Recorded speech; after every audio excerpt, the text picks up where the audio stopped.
कभी कभी सबसे बड़ी लड़ाई हम दुनिया से नहीं कर रहे होते, हम खुद से कर रहे होते हैं। हम खुद को देखकर कहते हैं, मैं इतना पीछे क्यों हूं, लोग मुझसे आगे क्यों निकल गए, मेरे पास कुछ खास क्यों नहीं। और फिर हम अपनी पूरी वैल्यू दूसरों की हाइलाइट से कंपेयर करने लगते हैं। उनका सक्सेस, उनकी शादी, उनका करियर, उनकी लाइफ। लेकिन एक बात जो हम भूल जाते हैं, तुम अपनी जिंदगी का सिर्फ 10% देख रहे हो और दूसरों का सिर्फ बेस्ट 1%। तुम अपने अंधेरे जानते हो, तुम अपनी फेलियर्स जानते हो, लेकिन तुम उनके स्ट्रगल्स नहीं जानते। और सबसे इंपॉर्टेंट बात, अल्लाह तुम्हें कभी कंपैरिजन के स्केल से जज ही नहीं करता।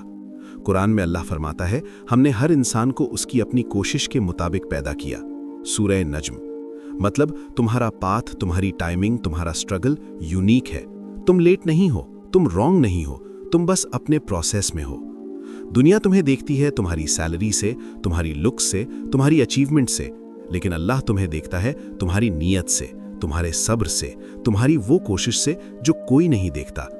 जब तुम चुपचाप रोकर भी नमाज पढ़ लेते हो, जब तुम टूटे हुए होकर भी हराम से बच जाते हो, जब तुम थक कर भी अल्लाह को याद रखते हो, वो मोमेंट्स दुनिया के लिए इनविजिबल हैं, लेकिन अल्लाह के लिए बहुत हैवी हैं। तुम्हारी वैल्यू तुम्हारी स्पीड में नहीं, तुम्हारी वैल्यू तुम्हारी सिंसियरिटी में है।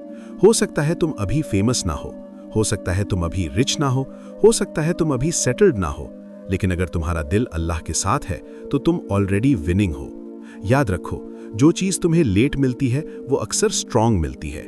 अल्लाह डिले करता है, डिनाई नहीं करता। और कभी कभी अल्लाह तुम्हें पीछे रखता है ताकि तुम अंदर से स्ट्रांग बन सको, वरना सक्सेस कमजोर लोगों को एरोगेंट बना देता है।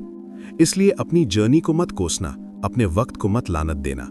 तुम जिस स्टेज पर हो, अल्लाह ने खुद तुम्हें वहां रखा है।